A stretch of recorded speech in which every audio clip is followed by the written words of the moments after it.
तो चलो गाइस बढ़ते हैं क्वेश्चन नंबर 2 की ओर। ठीक है, एक्सरसाइज 3.2 का क्वेश्चन नंबर 2 में क्या बोला गया है कि solve 2x plus 3y equal to 11, ये एक इक्वेशन दिया हुआ है, and 2x minus 4y equal to minus 24, ये दूसरा इक्वेशन दिया हुआ है ना। ये दोनों इक्वेशन को सॉल्व करना है, x और y का वैल्यू हम लोग को निकालना है। और okay, and hence find the value of m for which y equal to mx plus 3।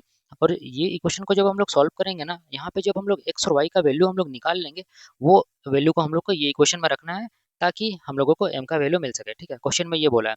तो सबसे पहले हम लोग क्या कॉन्सेंट्रेट करेंगे, ये दोनों इक्वेशन को लिख के एक्स और वाई का वैल्यू निकालने में। ठीक है, तो हम लोग यहाँ पे क्या लिखेंगे, क्या गिवन है उसको लिखते हैं। इक्वेशन क्या दिया हुआ है तुम्हारा यहाँ पे, 2x प्लस तुम्हारा 3y, ओके, इक्वल टू तुम्हारा क्या है 11 है। ये तुम्हारा पहला इक्वेशन है।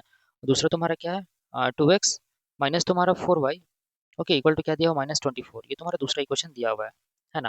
तो हम लोग यहाँ पे क्या करने वाले हैं, इक्वेशन 1 से हम लोग क्या करते हैं, वही सेम टू सेम x का वैल्यू निकालेंगे इक्वेशन 1 से, और वो वैल्यू को इक्वेशन 2 में पुट करेंगे। ठीक है, ताकि जाके हम लोग का y निकल जाए, है ना। तो हम लोग क्या करेंगे, यहाँ पे लिखेंगे फ्रॉम 1 ना, फ्रॉम इक्वेशन 1। 2 से भी निकाल सकते हो, वो मैटर नहीं करता, किसी से भी निकाल सकते हो। तो फ्रॉम 1 इक्वेशन क्या है, सबसे पहले उसको लिखोगे। सिंस तुम्हारा क्या है यहाँ पे 2x plus 3y equal to क्या है 11 ना, ये तुम्हारा इक्वेशन 1 दिया हुआ था। ठीक है, तो दिस सिंप्लाइज तुम्हारा यहाँ से हम लोग x का वैल्यू निकालेंगे, तो 2x इक्वल टू क्या हो जाएगा 11 माइनस तुम्हारा क्या हो जाएगा 3y। ठीक है, दिस सिंप्लाइज क्या हो जाएगा तुम्हारा x इक्वल टू, देखो इधर 2 इंटू में है, इधर आके डिवाइड में हो जाएगा, तो 11 माइनस तुम्हारा 3y बाई तुम्हारा कितना हो जाएगा 2। ठीक है, ये तुम्हारा हम लोग x का वैल्यू निकाल लिए, इसको इक्वेशन 3 हम लोग कंसीडर करेंगे, है ना। यहाँ तक समझ आया ना। अब हम लोग क्या करेंगे, ये जो x का वैल्यू हम लोग इक्वेशन 1 से जो निकाले ना, इसको कहाँ पुट करेंगे, इक्वेशन 2 में पुट करेंगे। ठीक है ना। तो ये चीज जरा ध्यान से बस पुट करना, साइन यहाँ पे थोड़ा देखना, ठीक है, क्योंकि साइन का यहाँ पे अक्सर स्टूडेंट क्या करते हैं, गलती करते हैं ना एग्जाम में। ओके, तो हम लोग क्या करते हैं यहाँ पे, हम लोग लिखेंगे from from 2, okay, put x equal to 11 minus 3y by 2। ठीक है, इन 2। ठीक है, इक्वेशन 2 में देखो क्या होता है। सिंस तुम्हारा इक्वेशन 2 क्या दिया हुआ है, ये दिया हुआ है तुम्हारा 2x माइनस तुम्हारा 4y, ओके, इक्वल टू क्या दिया हुआ -24 ही दिया हुआ है। तो दिस इंप्लाइज क्या हो जाएगा 2 इंटू, यहाँ पे देखो x का जो वैल्यू हम लोग क्या निकाल रहे हैं 11 माइनस तुम्हारा 3y, ओके, बाई तुम्हारा क्या है 2 है ना, माइनस तुम्हारा क्या है 4y इक्वल टू क्या है -24, ये तुम्हारा था। ओके, अब हम लोग क्या करेंगे ना गाइज, देखो यहाँ पे 2 और 2 कैंसिल हो जा रहा है, तो हम लोग को क्या बच रहा है, हम लोग को बच रहा है यहाँ पे 11 माइनस तुम्हारा 3y minus 4y equal to -24, ये हम लोग को बच रहा है। ठीक है ना। ओके, फिर हम लोग क्या करेंगे ना गाइज, यहाँ पे देखो ध्यान से, ये तुम्हारा क्या है -3y माइनस 4y, कितना हो जाएगा -3y माइनस 4y, ये तुम्हारा हो जाएगा दैट इज 11 माइनस तुम्हारा कितना हो जाएगा 7y इक्वल टू कितना होगा -24 हो जाएगा। ठीक है। अब देखो यहाँ पे हम लोग क्या करते हैं ना, ये जो 11 है ना, ये -7y को इधर ले जाते हैं, ठीक है ना, और इसको हम लोग इधर ले आते हैं, ज़्यादा अच्छा रहेगा। ओके, तो दिस इम्प्लाइज यहाँ पे क्या हो जाएगा, इसको हम लोग इधर ले आ रहे हैं, उसको उधर भेजो, उसको उधर भेजोगे तो इक्वल टू यहाँ पे +7y हो जाएगा, इसको इधर भेजो तो ये तुम्हारा +24 हो जाएगा, है ना, और ये पहले इधर 11 था। तो दिस इम्प्लाइज कितना हो जाएगा 24 और 11 कितना होता है, that is 35 equal to 7y। Cancel करोगे 7 1 जा 7 5 जा, दिस इम्प्लाइज तुम्हारा क्या होगा, y का वैल्यू कितना आ जा रहा है 5 निकल जा रहा है। ठीक है ना, ये तुम्हारा y का वैल्यू आ गया ना। अब हम लोग इसको कहाँ पुट करेंगे, इक्वेशन 3 में पुट करेंगे। ठीक है, तो हम लोग लिखेंगे put y equal to 5 in equation 3। Okay, तो इक्वेशन 3 क्या था, सबसे पहले उसको मेंशन करेंगे। सिंस x इक्वल टू कितना है तुम्हारा 11 माइनस तुम्हारा यहाँ पे 3y बाई कितना 2 था, ये तुम्हारा इक्वेशन 3 था।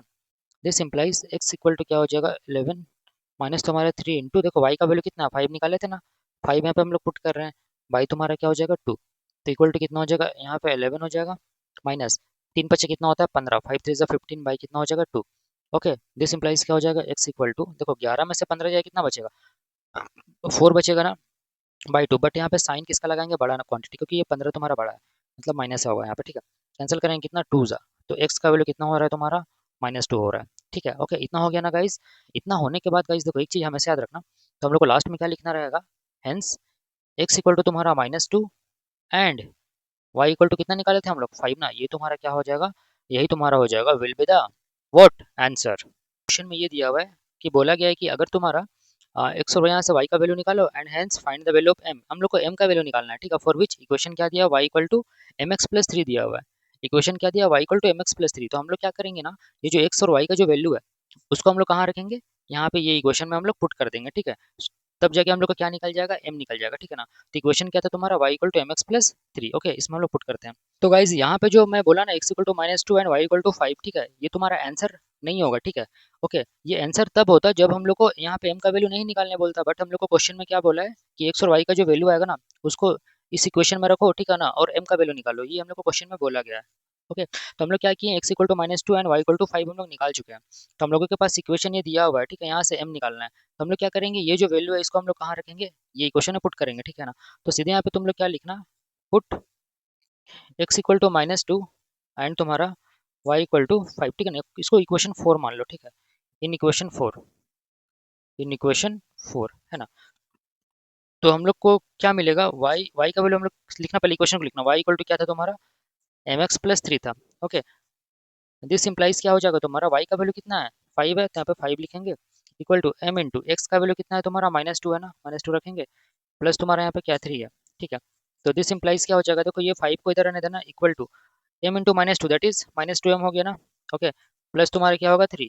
देखो अब ये जो 3 ना इसको इक्वल टू को उधर ले जाओ, तो पहले से 5 था, 3 को इक्वल टू को इधर ले गया तो -3 हो गया, इक्वल टू -2m बचा इधर है ना। तो देखो 5 में से 3 जाएगा कितना बचेगा, 5 में से 3 जाएगा बचेगा 2, 2 इक्वल टू क्या -2m है ना। ओके, इतना हुआ तो 2 1 जा कैंसिल हो जाएगा, तो क्या बचेगा 1 इक्वल टू क्या हो जाएगा -m। तो जो वेरिएबल में कभी माइनस नहीं रहता, ठीक है ना, हमेशा नंबर में लगता है, तो हम लोग नंबर की तरफ इसको माइग्रेट कर देंगे साइन को, ठीक है ना। तो m इक्वल टू क्या हो जाएगा -1, ये तुम्हारा क्या हो जाएगा आंसर हो जाएगा, ठीक है। ओके, अगर हम लोग को m का वैल्यू नहीं निकालने बोला जाता तो ये आंसर होता। ओके, बट हम लोग को x और y का वैल्यू निकालने के बाद बोला गया था ये इक्वेशन में पुट करो और यहाँ पे m का वैल्यू निकालो, इसीलिए हम लोग यहाँ तक आए। ओके।